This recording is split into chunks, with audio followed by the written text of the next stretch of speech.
अस्सलाम वालेकुम।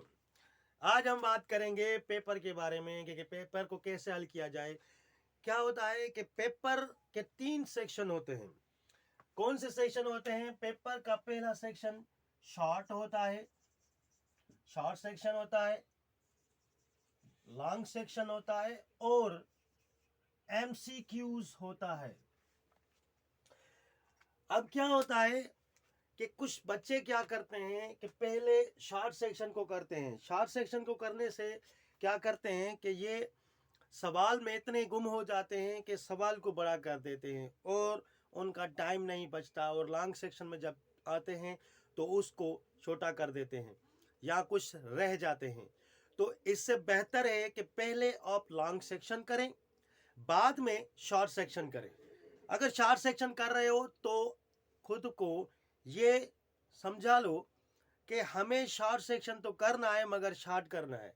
सवाल के जो जवाब हैं वो 8 लाइनों में हो या 5 लाइनों में हो, बस कॉन्सेप्ट हो। उसके बाद लॉन्ग सेक्शन भी उस हिसाब से करना है कि जो मांग रहा है सवाल को समझो, जो मांग रहा है वो ही लिखना है, ज्यादा नहीं लिखना है ना ही कम लिखना है, वही लिखना है जो मांग रहा है। उस हिसाब से आपको मार्क्स भी मिलेंगे और पेपर भी अच्छा होगा। तो मेरी माने तो पहले नंबर पे लॉन्ग सेक्शन करें, बाद में शॉर्ट सेक्शन करें। लॉन्ग सेक्शन कर लेंगे तो आपकी टेंशन खत्म हो जाएगी, क्योंकि लॉन्ग सेक्शन में ए भी होता है और बी भी होता है।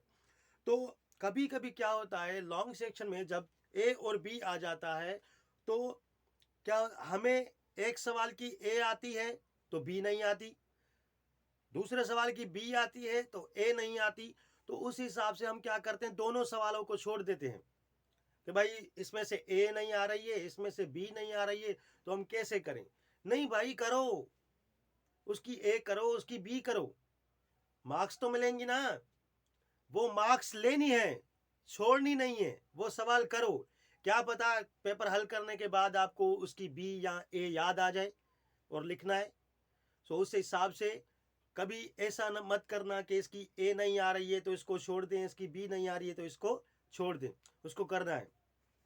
लॉन्ग सेक्शन के बाद आप शॉर्ट सेक्शन कर लें। शॉर्ट में से वही सवाल सिलेक्ट करें जो आपको अच्छी तरह से आ रहे हैं और जिनके जवाब बिल्कुल आसान और सही माना में हो, मतलब थ्योरी हो, प्रॉब्लम्स ना हो। क्योंकि प्रॉब्लम्स में गलती हो जाती है, फिर हमें पता नहीं चलता कि कौन सी गलती हो गई, क्योंकि पेपर में हम हल करते जाते हैं, चेक नहीं करते कि भाई यहाँ पे गलती हुई है, या टाइम ही नहीं बचता। इस वजह से अगर थ्योरी ज़्यादा है तो थ्योरी को टाइम दें, प्रॉब्लम्स को छोड़ दें। अगर प्रॉब्लम आपको कंफर्म है कि ये बिल्कुल सही आ रहा है मुझे, तो वो कर लें। उसके बाद है एमसीक्यूज। अब एमसीक्यूज में क्या होता है कि हम जल्दी जल्दी में क्या करते हैं, उसके ऑप्शन 4 आ गए, 4 में उसमें से ए बी सी डी है, तो हम सारा एमसीक्यूज पढ़ते ही नहीं है। क्या करते हैं, बस जैसे ही ए आया हमें लगा कि ये भाई सही है तो उसको टिक कर दिया।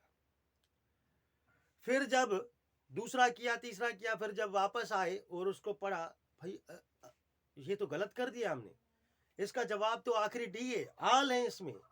तो इस गलती से बचने के लिए हमें क्या करना चाहिए कि हमेशा एमसीक्यूज को पढ़ा जाए और उसके सारे ऑप्शन पढ़े जाए।